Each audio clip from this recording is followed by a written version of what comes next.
Hello everybody, Fame Trap Master, back with more Dragon Quest Monsters Joker 2. Sorry for not uploading lately, I was just very busy. So I've made some pretty major adjustments to my team. Let me see if I can get that light out of there for you. Yeah, you'll just kind of deal with it. Alright, so then, two new team members, the Ponkos and Derp. So, these are the two members I wanted. The Ponkos were made from putting together the Hell Hornet and the Muddy Hand. They are a conclave, and they hit you about 4 times in a turn. And I gave them Diminisher, Agility Boost, and Materialist. They're basically my stat lowers. And they do a pretty good job of it. Now then, so that's them. I showed you how to make them. Even showed you me scouting the monsters. Wait, I don't think I did show me scouting the monsters. And then Derp, is a Jargon. And Jargon, I made it by combining a Heal Slime with a Komodo. And so, Derp has Attack Boost, Tuffy, and, one moment. What's your abilities? And Healer. So, really, I'm only using Tuffy because of Sandstorm, and we're going to be focusing on Healer. Now then, we want to make Derp because despite how there are several ways you can make a Jargon, I say that's the best way because it gives it the healing ability, and there's a great healer you can make, but it pretty much requires a Jargon. Well, that's how I know how to make it. Now then, in case you're wondering how I did all this grinding, well, the answer is really simple. Just go to Doubtback, and rain or shine, there will always be a metal slime here. So, you just basically go, and I forgot to mention, I think I did at least, I forgot to mention a training method. When you're training, the less members in your party, the more EXP you get. So, if you want to do some extreme training, you can do, you can take out all your team members and just go one-on-one, but that takes a good while. So, what I do is, I find something like a metal slime. It's best to get from behind so you get a surprise attack so you know it won't be able to survive and run away. So, what I do... Oh, we're going to Iceolation now, by the way. But what I do is... well, I'll let this cutscene run first and I'll continue talking. Dude, I like the music here.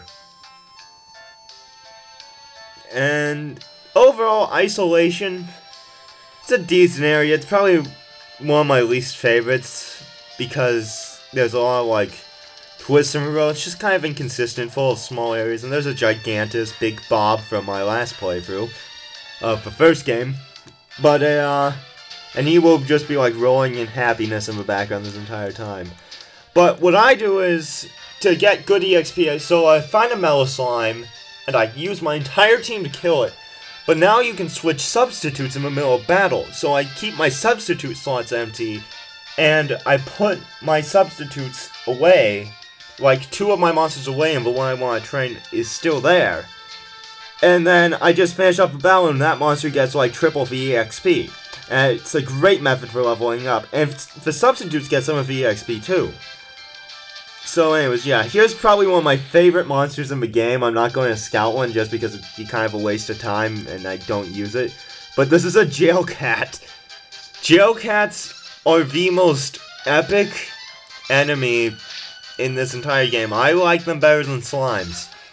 So, a jail cat, it looks derpy, it is derpy, and it's not really as derpy as the Jargon and my Ponkles leveled up, but it's and it wastes a turn. I mean, other monsters can waste a turn too, but I first saw this message when I was fighting a jail cat. I forever marked them by it, but it can, and will do this most of the time, it can waste a turn by assessing the situation, which is something I just love. And over here, and if you see them in the background, they're doing this whole Cheshire Cat thing, because they let's face it, look a lot like the Cheshire Cat. I'll just avoid you for now because we have a boss fight coming up. Well, it's more of a mini boss. Alright, keep on going.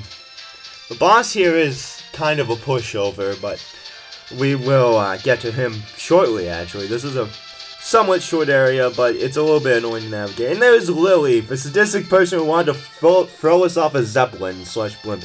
Now our hellhounds eat her! Devour her bones! Why are these mangy... Who do these mangy monks think they are? Shoo, away, I tell you. You don't do that with, like, dogs with glowing red eyes. I'm sorry, and now we're here to save the day. And, yeah. Hey, I don't care how sadistic I sounded. Or if you have the wrong mind, then I guess you could say perverted. But these are the hellhounds. The hellhounds, as far as I know, are not actually scoutable here, like in Iceolation. But overall, they're decent undead monsters. Nothing really worth mentioning about them. And, yeah. They do it pretty hard. And since there's two of them, and they both have, like, the same stats, I'll actually be doing some damage. And yeah, I got the defense drop. Let's see how Sandstorm does. Yay, I blinded them both! I love Sandstorm. It got, like, majorly nerfed in this game, but it really helps. Now they will just miss like crazy. I mean, it's a lot harder to pull Sandstorm off nowadays, but it's still a great move. I mean, late in the game, unlike originally, it's still, it's not very useful. In the first game, Sandstorm was, like, useful for the entire game, but, it's a bounce. And, oh no, I'm stunned. But I don't care how sadistic I sound about them eating all their bones and, like, devouring her. She wants to throw me off a zeppelin. I think it's a pretty fair, you know, evil sadisticness. Counter sadisticness with sadisticness, kid. Did that even make sense? I don't even know if sadisticness is a word. But I'm going to say it now. Sadisticness. Yeah, it's a tongue twister. And the Scruffy stole away from the wreck of the airship. Your scissors was quite unnecessary, you know. I am giving you a classy man voice for some reason. Yeah. And however, fellow passengers, and now I can't, like, go and be happy and survive because the Countess is here. And, you know, like, wearing just, like, a tube top and a jacket, like a leather jacket, I think you would be really cold. Like, when you, like, get a bunch of extra stuff, maybe kill some monsters even though you can't, you know, maybe we could skin those hellhounds and, you know, you could get a nice warm fur coat. But no, you're just gonna go around here in fashionable style. And Spike's hair, I used one for like one part in my first playthrough, and spiked hairs are somewhat decent. They're not really worth anything. You might want to get some of these monsters for synthesis purposes, because they can be used to synthesize some good things. And yeah, but we're about to meet the giant monster in this area, who is probably the least annoying giant monster since he is so slow. The worst he's gonna do is block a doorway. How dare this block of ice be in my way? Alright, that is great. And she's gonna light a fire with her lighter. Why she got a lighter? She's either a pyromaniac or she's smoking at a very young age. Don't smoke, kids. Alright, so then, light a fire. And this is going to be our theme here, lighting fires. Yes, we will let out our pyromaniac sides in us this time. Giant monster! Ding. What in blazes? Yeah, screw it, I'm not gonna do a crappy female voice. I just can't do it. This is the... Oh, I thought it was about to pop up. Oh yeah, for these, they'll like come up on both screens. This is the baby Bjorn, or actually just the Bjorn. Yeah, it's on the back of the box and was like the giant monster that appeared in the trailer. The problem with encountering the baby Bjorn, he is slow. There is nothing he can do to encounter you unless you want to encounter him. I actually have never even encountered him. I don't even know what he does if you don't run away from him. Like, I don't know if he kills your entire team or something, but yeah, he's just gonna knock himself out. And he's gonna do this basically throughout the entire thing. We're just gonna be using him to smash ice walls by lighting fires. Which, for some reason, he likes, and yeah, he doesn't attack the Gigantus, and it creates a new path. So that's the premise of Isolation. It's not that grand. Yeah, and she's trying to be a show-off, and really sucks at it. Alright. Just walk on off, and we need to light another fire. But now she loses her lighter unexplained. Oh, hi, baby Bjorn. You got a lot of moss on you. You know, that looks like it would hurt. Like, couldn't a splinter go into, like, one of his free eyes or something? I'm just saying. I mean, I know getting knocked out in general hurts, but... Oh, you see that little tiny spot right there? Yeah, these, Unirabbits pop out there. And did I just see a Dracky Oh, wait, no, that's a snowbird. That's a snowbird. And so, yeah, she's gonna be like, I lost my lighter. Somehow. Alright, and instead of just looking around in the area and finding it, because the baby Bjorn is gone now, nope, we're just gonna go and have to find our own fire. Well, what did you see at the opening cutscene? Yeah, here are some wild slimes. I don't remember them being useful for anything, but... Again, if you want to just experiment a bit, then just scout some monsters. Ooh, a metal slime. I hope I take it by surprise. Come on, come on, come on, come on. Metal slime, metal slime. Yeah! Alright, this is awesomeness. And my Ponkles have a move called Metal Slash, which basically guarantees slime death.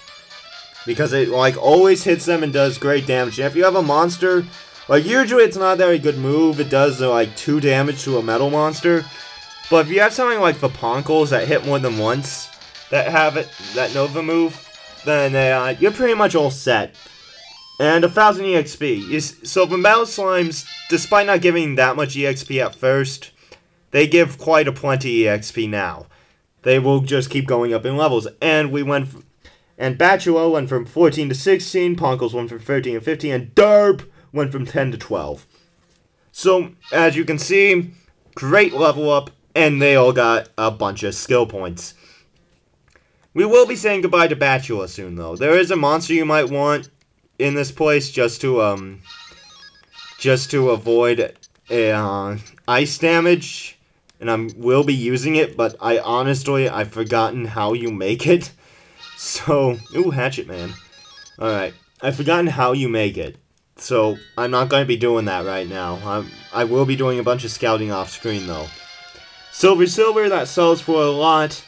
Really creative item name, yes, I know. What's out here again? Oh yeah, that's just a shortcut. Back down, and you're probably wondering why we want a shortcut. Well, you will see. Avoid you. You won't see me really scout anything on screen. Almost all my scouting is going to be off screen. Ooh, a bunch of herbs and jail cats.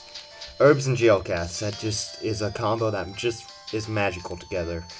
Now then, at this point of the game, if you've synthesized some good monsters like I have, you're going to be noticing that medical herbs suck. So, really, we're going to need some strong medicine soon.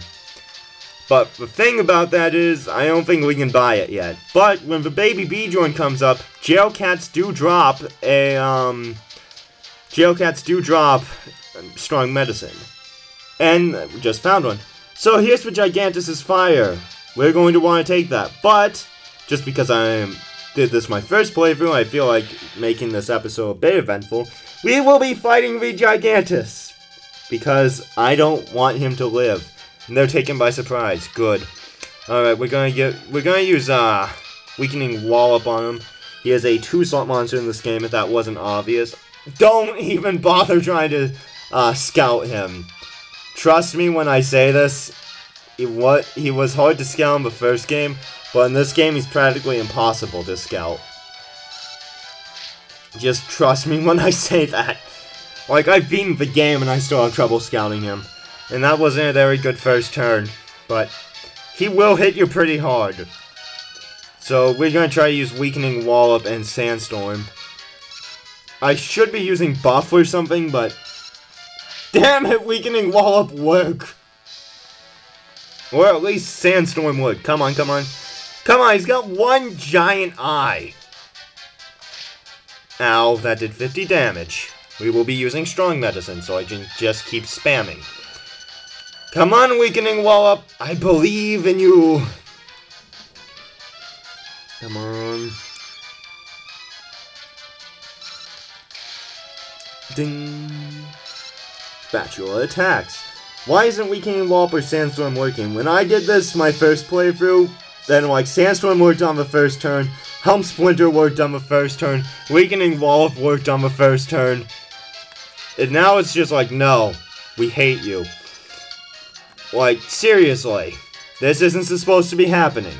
I'll use Buff on myself, just because I'm losing faith in Sandstorm. And I don't want, my Derp to die, because if Derp dies, then yeah, we have a problem. Come on!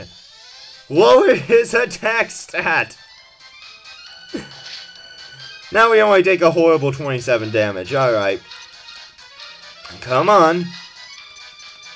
Alright, let's try Helm Splinter, lower his defense, hopefully like speed this up or something. Alright. Come on, come on, just gonna kill the Gigantus. Come on, Gigantus, you know you want to die. Or at least lower your stats. Thank you! You lowered your defense. Now I'm doing good damage to you, because I'm not supposed to be able to kill you yet. But hey, I did it my first playthrough, so I will do it this playthrough. And you missed! You know what? Screw Sandstorm. We are just going to finish him, Weakening Wallop, and just attack. And use Medical Herb, because Medical Herb is really crappy. I was about to say awesome, but no, Medical Herb only heals 30 health, so no, it's not awesome. And you still don't lower his attack stat. Well, at least we're making this go somewhat faster. Bonk! Alright, Batula's kind of got no hope here. You'll notice this with all monsters except for, like, really, like, great monsters. Let's try... Nah, Hatchet Man misses a lot. It has a high crit rate, though. The thing about monsters in this game, they will be awesome at one point. But as you progress in the game, you will notice that they are getting less and less... Ooh, Hatchet Man! Oh! That's what I was talking about. Yeah. Alright. Alright. But no matter how good they were at one point, you will notice that they will start to suck. But except for like those really great monsters. Like X classes and S classes and sometimes even A classes. And I'm screwed, aren't I? Come on, Punkles, you can do it! You did it the first time, you can do it. David versus Goliath, like the story here. Come on, Punkles. Come on. You can do it, you can do it. Do I dare use Hatchet Man? Let's try Hatchet Man. Hopefully get some hacks!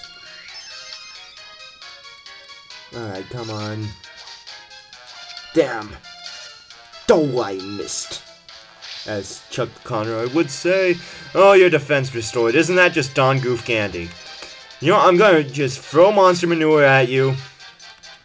And use a, Hatchet Man. And just pray for a crit.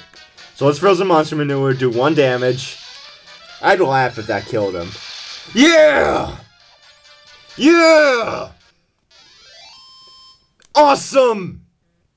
Oaken Club! Yeah! 2 level ups! Well worth it! Good job, Punkles! I'm Finger Trap Master, signing out. That was awesome.